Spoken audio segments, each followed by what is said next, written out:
What's going on, guys? HBS Crimes here, coming back to y'all with another gaming commentary. And today I'm continuing the series of the story time, and it's the 4th installment right now. And as you can see by the title, this is going to be the drunkest I've ever been story. But it was my first time getting drunk, so I think it was maybe it was because I wasn't used to drinking and getting drunk and everything like that.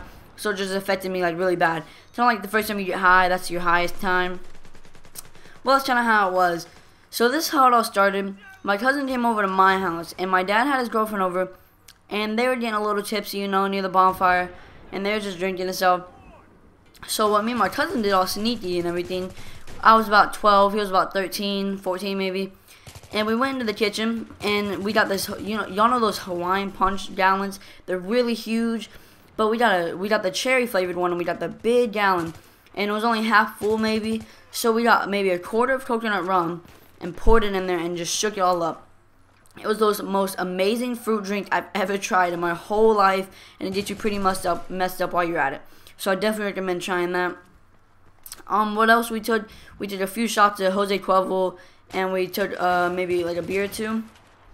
So we were pretty messed up. And what we did is we went outside and and I live in the ghetto. My house isn't ghetto by no means at all, but the areas around my house is really ghetto. And we were in the ghetto area, and we went straight in our boxers at like 1 in the morning. We were around, I forget what else we did, but we were doing some crazy stuff, bouncing on the trampoline. So what we did is we got my dad, well, let me say this. My dad, he has 2 garages, and they're not connected to the house. He built them from ground up. They're really nice. He's a really good handyman.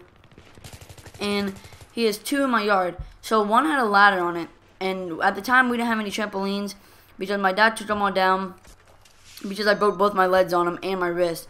So I'll be telling stories about all those soon anyway, so stay tuned for that.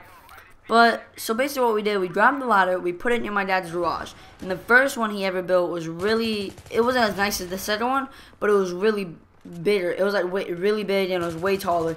It was maybe 25 feet tall maybe, and the trampoline is like 4 feet off the ground. So it was a pretty high jump. And what we did is we grabbed the neighbor's trampoline and we dragged it all the way to my dad's shed. And what we were doing, we were getting on top of the shed, running and jumping, landing on the garage, or landing on the trampoline and flying all the way up. And it's just an amazing feeling when you fly that high up. But then we got caught in towards the end of the night. So we were like, all right. So we gotta come in. We better do something crazy. We better do it right now. And that's what we did. I was like, all right, meet me at the top. So what I did is I climbed all the way to the top of the garage, and once I got up there, I was like, you ready? He was like, yeah. So I grabbed his wrist, and we both ran and jumped at the same time. And if y'all don't know what that happens, basically what happens when you do that, the force of the bounce, I guess you'd say, is way higher. And sometimes it just throw you off the trampoline. So when we did it, we didn't know where we were going to jump because the trampoline was so low below us, we couldn't see, so we just ran and jumped, and we landed wherever. And I landed in the middle, but he landed before me because he weighs more. He's not fat or anything, but he's just taller than me.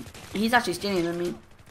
So he hit first, and then when I hit, I flew straight up higher than the garage.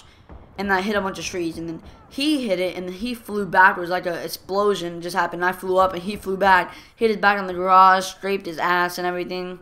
Like literally his ass was all scraped. So overall, it was a pretty fun night.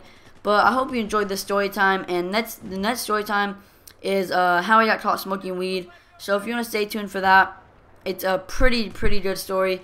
But, I've always smoked weed in my life, but, that was my first time ever getting caught, and it was like one of the first times I ever smoked in the first place. So stay tuned for that, and peace.